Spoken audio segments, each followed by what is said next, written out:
Ho, ho, ho! Merry Christmas, and on this Christmas Day, I bring to you the gift of a mock draft. That's right, I'm giving you my own mock draft. These are my opinions, and more than likely, you are going to probably disagree with some of the things I have to say, and that's the beautiful thing of these mock drafts. We all have so many different opinions, and we can have some beautiful, intimate football discourse in the comment section below. So feel free, let's discuss.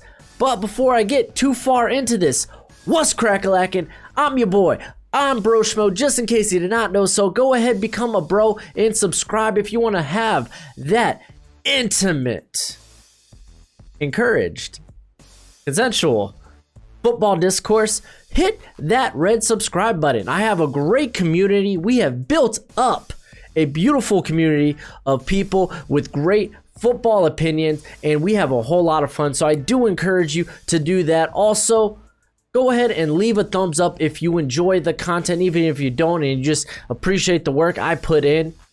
Go ahead, do that. Leave a comment, helps the video out a ton. It's always much appreciated, much obliged. My defensive interior rankings, they will be out later today. So here on Christmas, I'm giving you 2 videos, man. I've really been trying to put in the work for you. I'm going to have some of those more fun rankings, edge rushers, safeties, linebackers, wide receivers, running backs, all coming next week. So be patient. But without further ado, let's go ahead. Let's do the diggity doggone thing. We're going to switch over here. Oh, there it is. There it is. There she be. There she be. The mock draft. And we're starting with the Jaguars. This one's actually, it's a no-brainer. It's pretty obvious. They're going Trevor Lawrence. This is the whole reason they just basically dissembled their roster from last season. So, yeah, they get probably the best quarterback prospect we've seen since Andrew Luck and maybe even before. The New York Jets, I don't think I think they're going to basically do the same thing. They're going to go quarterback as well because you know what, Sam Darnold, he's damaged goods, man. Unfortunately, I hate to say it, he's really just he hasn't really progressed season by season, and I know you people want to maybe just put some help around him, but you're gonna get a new coach. Let's just go ahead and let's just start anew. And Justin Fields and Zach Wilson, in almost any other quarterback class, they would probably be the first quarterbacks off the board. We're gonna go with Zach Wilson. Seems to be the popular pick right now just because Fields, his struggles. I still want to believe in Fields, and I'm going to kind of wait till the playoffs to withhold judgment and hope he improves there.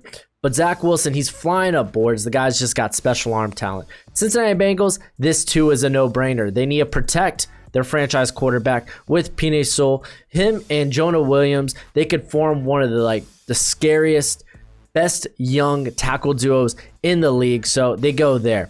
We're going to go to the Panthers, and I think they're going to go quarterback as well. Let's be honest. Teddy Bridgewater is, for a lack of better words, a bridge quarterback. So let's go ahead and snag Justin Fields. Like I said, I still believe in the prospect. A lot of people have him fallen. If he performs poorly in the playoffs, then I might hop on that bandwagon, but I really liked him going into the year, and I like to think he is as good as I thought he was. So we're going to continue. We're just going to go with Fields here. On to the Atlanta Falcons. This one's a toughie because I really would like to go probably, I mean, you could go corner. I think it's a little too early right now for some of the corners. Because I don't really think Caleb Farley or Patrick Surtain, they're on the level of Jeffrey Okudah, who, hopefully I said that right, man. I've butchered that man's name so many times. But I don't think they're on that level. I know he's kind of had a rough season. Keep in mind he was dealing with a core injury. On top of that, he started his career against D-Hop and Vontae Adams. So I expect him to take a huge leap next year. I do believe in the traits and the tools that Okudah had. So I'm not going to go there. I really like Kwity Paye, but you know what? I've kind of talked myself into Micah Parsons for this pick because this guy, honestly, he could be an edge rusher if he wanted to be. The guy does bring significant pass rush. He's a very versatile player among that front seven, and he is one of the top 5 players in this class. So we're going to go there for the Atlanta Falcons. The Miami Dolphins, this is going to be hotly debated.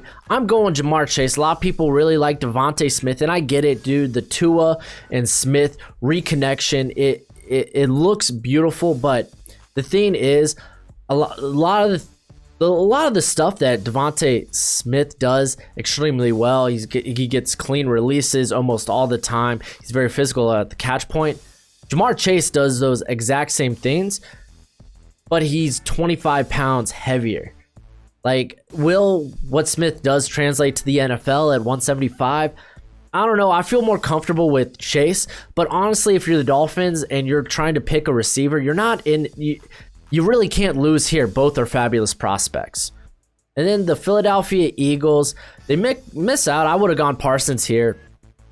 But I kind of had an interesting idea, maybe going Jeremiah Owusu-Koramoah. But I think I'm just going to stick because their secondary, the cornerbacks just haven't been great there in Philly. So I like to add talent and competition to that position. So we're going to go Caleb Farley. The guy, he has all the tools and all the traits that NFL teams consider top 10 worthy. And if he blows up the combine like everyone expects him to do so, he's going to be a top 10 pick. That's just how it is. And then the Dallas Cowboys, I'm going to go Patrick Surtain. So we're going back-to-back corners. The Cowboys, they were much better at utilizing and deploying Trevon Diggs kind of at the halfway point of the season, realizing, oh man, this guy's way better in press. Let's start using him in press.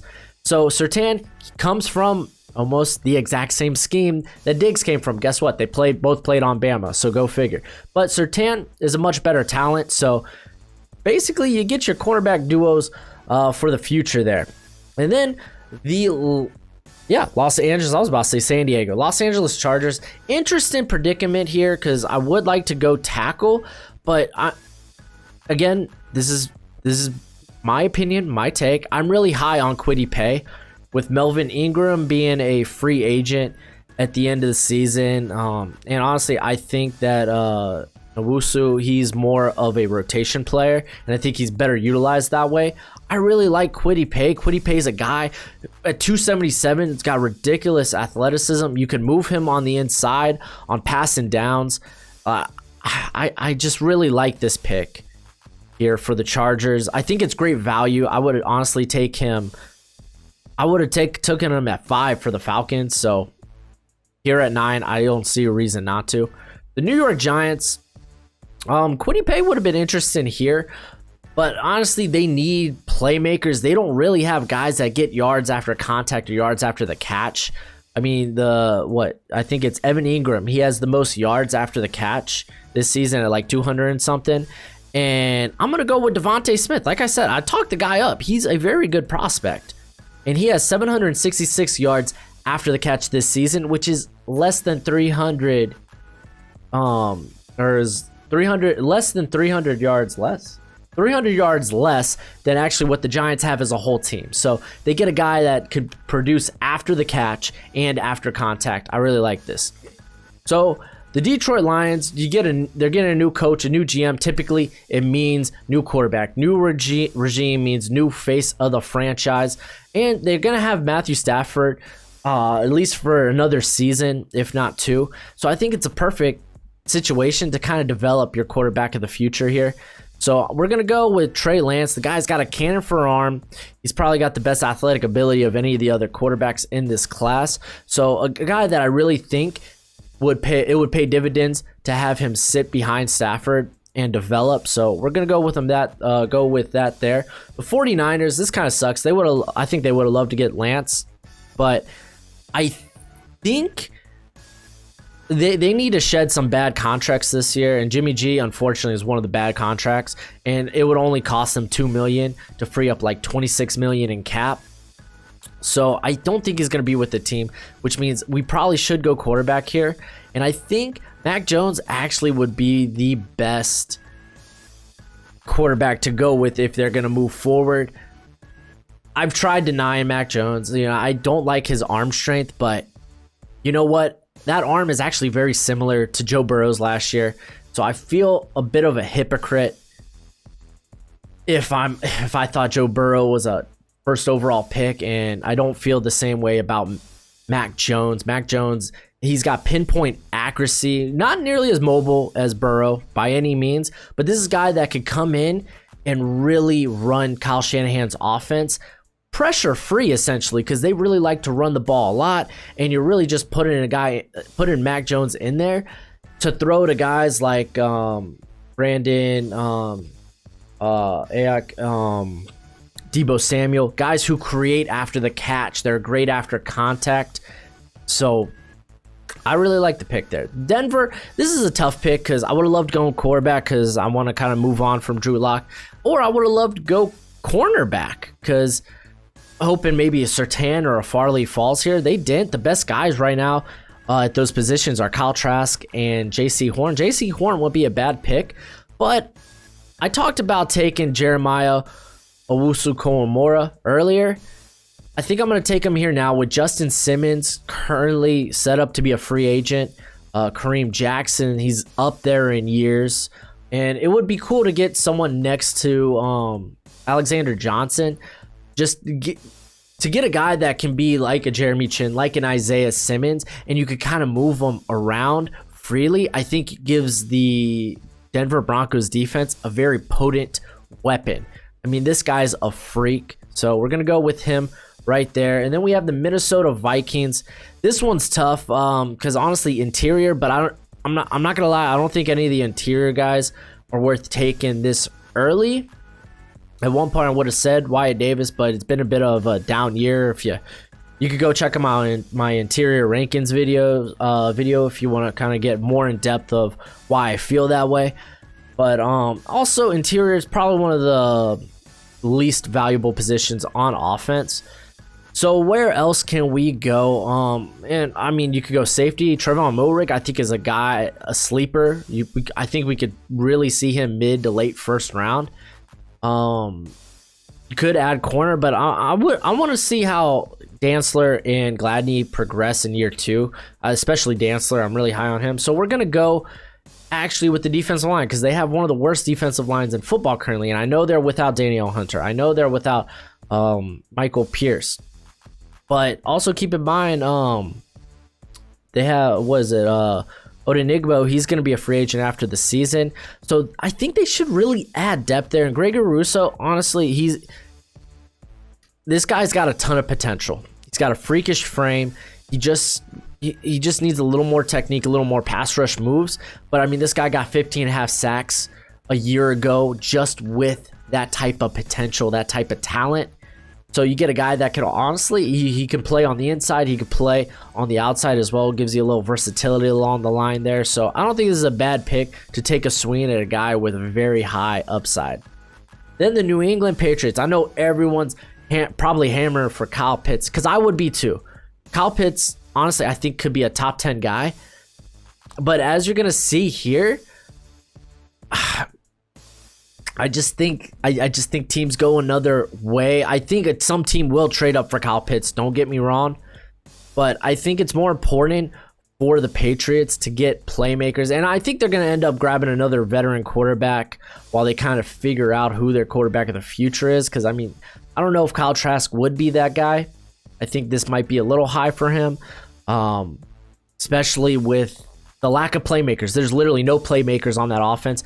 Jalen Waddle is one of the best at creating after the catch. I mean, honestly, it was a broken ankle that cut his season short. The guy is phenomenal. I could go into between 2018 2019. He was second in passer rating from the slot, and he was second in yards from the slot, only behind CeeDee Lamb. So this guy is a weapon with the ball in his hands. They need someone like that. Now, I know I just talked all that. This early is maybe a bit rich for Kyle Trask, but the Bears, I want to end the cycle of pain that is Mitch Trubisky. And Kyle Trask, there is a lot to like about him, man. He's throwing a ton of big time throws this season. The guy's putting up ridiculous numbers. He's got a banger of an arm, super arm strength out the wazoo. So I think he provides a little bit more upside than Mitch Trubisky. And I mean, keep in mind, Trubisky, he was a one-year wonder there in North Carolina. Trask, people were anticipating this jump from his first, from the 2019 season at Florida, and he took the jump. So, again, quarterbacks, they typically get overdrafted anyway, but I'm going to go Trask here just because I don't see a quarterback we could go really a little later. I mean, you could go Jamin Newman, you could go Desmond Ridder, but I think they really don't touch Trask in terms of his arm. But, I mean, what do I know, right? The Las Vegas Raiders, they need edge rusher, man. I mean, honestly, anywhere on defense. I considered Trevon Moehrig here. I was thinking maybe one of the corners. Like, I was thinking maybe J.C. Horn. But, I mean, they need to get to the passer. They have no edge rush outside of Max Crosby, and he doesn't really create a lot of pressures by himself. So, I went with probably one of the best in this class, Azeez Ojulari out of Georgia. He is a bit undersized at 240, but he's only a redshirt sophomore, so the dude's still growing. Give him time. But he's utterly dominated the SEC, so I'm willing to bank on a guy that has just been money in the best conference in football. And then here, this is where we're taking Kyle Pitts. And let me get in, like, everyone, we already know this is a great pick for the Ravens. This is great for Lamar Jackson. This is ideal. But look with me. Come take a stroll. Without doing trades in this mock draft, I think there's only a few places Kyle Pitts can actually go. Being maybe here, maybe to the Philadelphia Eagles, you know, because Zach Ertz, are they going to re-sign him? I mean, they did like run the 2 tight end system with Dallas Goedert. I thought about the Giants, but I ended up opting for Devontae Smith. And then, I mean, where else? I mean, like I said, the Patriots maybe, but I wanted somebody that can make plays with the ball in his hands. Not saying Pitts can, it's just Waddle's much better at that. So you kind of get, like, no means does Pitts last till this pick. It's just, that's kind of how it fell. So hopefully you understand why it happened this way. So we're on to the Washington football team. No quarterbacks on the board that I think are worth their first round pick. So what do? We could get a playmaker to play along Terry McLaurin. But one of my favorite prospects in this class is dropping, and that's Christian Darrisaw. The guy, he has really elevated his status. He's got that ideal size. He's got ideal athleticism. They could really use an upgrade at left tackle. I know Morgan Moses, he's really stepped his game up really in a bounce back year, but I mean, the guy is also getting older. I think he's like 32, 33. Maybe he's just 31. But yeah, they could really use an upgrade left tackle, and I think this is really good value for a guy that could even go as high as 9. And then the Arizona Cardinals, they luck out. We're not even thinking twice about this. We're going to go with J.C. Horn out of South Carolina. Keep in mind, okay, this is a guy that he's kind of showed these elite traits, great athleticism, but he felt really unpolished. And he was that kind of for the beginning of the year, and then he really turned it on for the last 3 games. Like, showed he had just ball skills.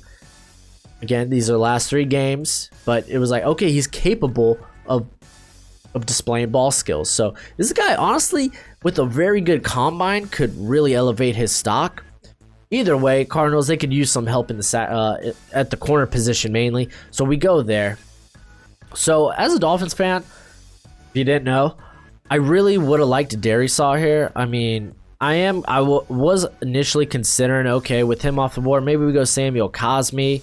I know some people want to say running back, but I think you could get solid production with running backs from later rounds. So I'm kind of anti running back in the first round. That's just who I am. But I'm gonna go with the guy that I really think that Brian Flores would love to utilize. That's Zaven Collins out of Tulsa. This guy is super athletic for a 260 pounder. He's kind of Kyle Van Noy-esque. He's held up in coverage there at Tulsa, as well as just being a playmaker. Great. He's also displayed great pass rush moves. So keep in mind, the guy's 260. So this is a guy that's, I think the NFL is going to love. So Tampa Bay Buccaneers, I want to get a guy that would be an immediate impact player with Tom Brady and try to find these immediate, not necessarily starters, but impact players while the Super Bowl window is wide open. And I think that would be at edge when you have Shaquille Barrett, who's coming off the franchise tag, Jason Pierre-Paul, who he's 31, and he's also going to be in the last year of his contract after this season. So I'm going to actually snag, I think, who am I? Carlos Basham Jr. I think he's really good for the system. The dude has scary explosiveness for a guy that's 285 pounds. And I mean, his type of explosiveness is scary by NFL standards. Again, he's been a bit, I think this year has been a bit of a down year. Granted, I know people say, oh, he's been double teamed more and stuff like that. But I mean, still in a class that has really at edge, that's kind of swelled up with a ton of guys with upside. Everyone's going to be looking for that production. And his was a step down compared to what he done the previous 2 seasons. But again, I still love the talent and I love the fit there. And then we got the Indianapolis Colts. You could say quarterback. There's no quarterback available. I think they're going to re-sign Phillip Rivers to at least another year. Unless they really believe Jacob Eason, he's developed enough to take the reins. I don't think that'll be the case. So I'm assuming it's going to be Phillip Rivers. So he already has a Mike Williams-esque receiver in Michael Pittman. So let's get him the Keenan Allen version of that, being Rashad Bateman. This is a guy that can play inside and he can play on the outside. Phenomenal route runner. I really like Bateman a lot. You could look tackle, but this is a pretty deep tackle class. So we can go there eventually. Corner, also, it's a very deep corner class. So we can get a good corner in the 2nd or 3rd round. But I'm going to go ahead and snag Bateman here because I think this guy's a first rounder without a doubt. And then the Cleveland Browns. I would have liked edge here. I considered edge.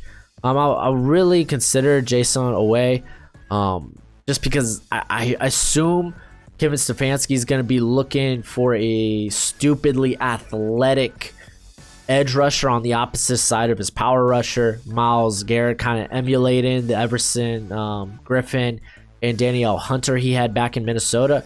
But honestly, they have probably outside of the Packers, the worst depth at linebacker. So I'm going to go linebacker, and I'm going to go with Nick Bolton. This is a guy, probably the best coverage linebacker in this class. On top of that, he is a very good run defender. So I think he ticks a lot of boxes. He immediately becomes a starter there. And I think he really, really fills a hole that they have there in the center of their defense. We're back with the Jacksonville Jaguars, man. They already got the gift of Trevor. So let's give them the gift of Samuel Cosmi, because this guy's been falling down my board. Granted, so did Darsaw. So, when these guys fall, I mean, it's like a domino effect. And I'm not going to let Samuel Cosmi go any further. I mean, Cam Robinson, he kind of had a down year last year, and he's been better this year, but I don't think good enough to keep. Samuel Cosmi, one of the most battle-tested pass protectors in all of college football. He's extremely athletic. So we could go a variety of different places here. I think the Jags, they should use free agency to really help out that defense. And here, let's just try to take value when it is in front of us. Samuel Cosmi is great value here. And then we have the New York Jets. They get this from the Seattle Seahawks. Thank you, Seahawks. So they got Zach Wilson. So I thought of a variety of different ways to go with this pick. Travis Etienne did cross my mind, but they don't have the luxury to pick a running back. I was thinking maybe playmakers, edge, corner. But then I thought about who the GM is, being Joe Douglas. He loves his hog mollies. He invested a lot in free agent last season, trying to improve the offensive line. So let's try to do it here, because Elijah Vera Tucker still being available. This is a guy, he's been playing out of position this year. He's going to be a guard in the NFL, but he was phenomenal outside of the game against Oregon, which, keep in mind, he was facing a top 10 talent in Kayvon Thibodeau. So we're going Tucker here. We're improving the guard position. I think it's a Joe Douglas pick, and honestly, it's a great value pick too. He could have gone higher as well. Tennessee Titans, biggest problem with the Titans, they need to address the pass rush. They virtually can't get pass rush, period. That's why they signed Javion Clowney, and guess what? He doesn't even have a sack on the season. Now he's hurt. They're not going to re-sign him. I think they go out, they try to find a pass rusher, a guy that's been flying up a lot of people's boards. He's probably the hottest edge currently in college football over at least the last 7 to 8 games. It's Jalen Phillips. He's a former 5-star recruit. He originally went to UCLA, and this is my biggest concern with him and why I'm a little hesitant about to put him in the first round, because why he transferred, he initially retired because of concussions. So I'm kind of scared that might be a reoccurring thing, especially these guys along the trenches. Concussions are typically, like, head injuries is typically something to fear. But he's got really big upside, so I'm willing to go out on a limb here, because I really like Phillips. Like I said, the guy's really turned it on in the later part of the year. And then Pittsburgh Steelers, Big Ben, he's declining. He hasn't looked great recently. So but there's really no quarterback to go here, unfortunately. They might be stuck maybe signing a Jameis Winston. So areas we can go, I thought safety, because I really like Trevon Moehrig, and I really think he could maybe go in the first round here, but we know safety is typically a position that gets pushed back in the draft. So I thought maybe offensive line, because the offensive line has, I don't want to say regressed, they're not playing up to snuff. They have been injuries along the offensive line as well. So we're going to grab a guy. It's kind of like a Swiss Army knife, or at least he's projected to be. And I like this guy a lot. Rashawn Slater. He's put up 2 very good years at right tackle for Northwestern, and then the following season they moved him to left, and he was utterly dominant. Because of his height and short arms, they project that he's probably going to be better at guard. They project he could also play center. So he actually fills a lot of holes along the offensive line for the Steelers. It's kind of plug them wherever you want. So we grab Rashawn Slater there. And then the New Orleans Saints, man, they're in a bit of a pickle here. In terms of their cap space, they're actually in a deficit. They're like negative $90 million going into 2021. They're gonna have to shed some contracts. So let's just go ahead and address, I think, the corner position. Because I mean, there's value there. Because I think Darion Kendricks could go a bit higher than this. He's a former receiver. He's got ball skills. He's been locked down this year for Clemson. I really like the guy a lot, so we're gonna go with him. They're a guy to put next to Marshawn Lattimore. I know some of y'all like Jackrabbit, but he's all on the older side as well. Buffalo Bills, they kind of have the luxury to do whatever they want with this pick, because they're probably one of the most deep rosters in all of football. They could go corner if they want. I mean, there's variety. A lot of people are still high on Shaun Wade. So he's a guy that could come and immediately play in the slot for you, or even play box safety. And then maybe he ends up being a corner on the outside. So you could take chances here. I think I'm just going to fill probably their worst position on the roster, being guard. They can't get good guard play this year. So we're going to go with Wyatt Davis. He is having a down year, considerably compared to his 2019. But I still love the combination of power and athleticism. So we're going to stick with Davis here. I still think he is a first rounder. So we're going with him there. The Green Bay Packers could go variety. They could go receiver, but let's be honest, would they? Corners interesting. I don't know. I don't think Tyson Campbell really kind of fits the bill here. Maybe Asante Samuel Jr. They could go tackle, honestly, with the Leatherwood still on the board. But I'm going to go with my top defensive interior player, being Christian Barmore. The Packers, their run defense is middling at best. They don't really get a lot of pressure on the interior outside of Kenny Clark, who's getting double teamed every play. So Christian Barmore has very good athletic upside, and he's produced extremely well this season in a full-time role. The guy, he's probably the best pass rushing defensive interior player in this class, and he's also a solid run defender. So I like that pick here. And then Kansas City, they could go offense, they could go receiver. Rondale Moore, a lot of people like Kadarius Toney, Amon-Ra St. Brown, Chris Olave. I mean, there's a variety of different picks. They could go here at receiver if they want to. They could go offensive line. I think they should address the defense because they really, outside of Chris Jones, they have a hard time getting pressure on the passer, which is going to really cripple their young corners there. So let's get them some edge talent, and they really like these freaky athletic guys with good size like Frank Clark. He just hasn't panned out. So we're going to get them Jason Owe, a guy that honestly, he has huge athletic upside. People are talking he could run in the 4.4s, 4.5s, which is ridiculous. He in his first full year as a starter this year, he has been generating a ton of pressure, but he hasn't been able to actually secure a sack this year. It's really been Shaka Toney who's reaped the benefits of the pressure that Owe creates. But again, like I said, a lot of these pass rushers in this class, they have a lot of potential, a lot of talent. It's just a matter of, do you think you can develop that? So overall, I think I did a solid job. A few surprises, of course, being Kyle Pitts. I don't think he falls by any means, but again, I only really saw the real teams that would maybe target him: the Eagles, the Giants, and then maybe the Patriots. But I think I went the other way with those picks. Maybe not a lot of people think that 6 quarterbacks will go in the first round here, let alone the first half of the first round. But it's going to be definitely interesting. I think Kyle Trask probably falls a little later, so it is what it is. Darius, I was surprised to fall. I did consider him at this 9th pick, but I ended up going with Kwity Paye because he was higher on my board.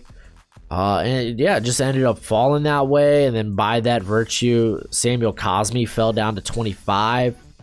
So overall, I think it was very interesting. I thought maybe more corners would have gone off the board here, but again, with the out of nowhere potential of this edge rush class, it was hard to pass on some of those guys. But yeah, that's it for the video. Let me know what you think in the comment section below. And until next time, you be easy, my friends. Later, and Merry Christmas.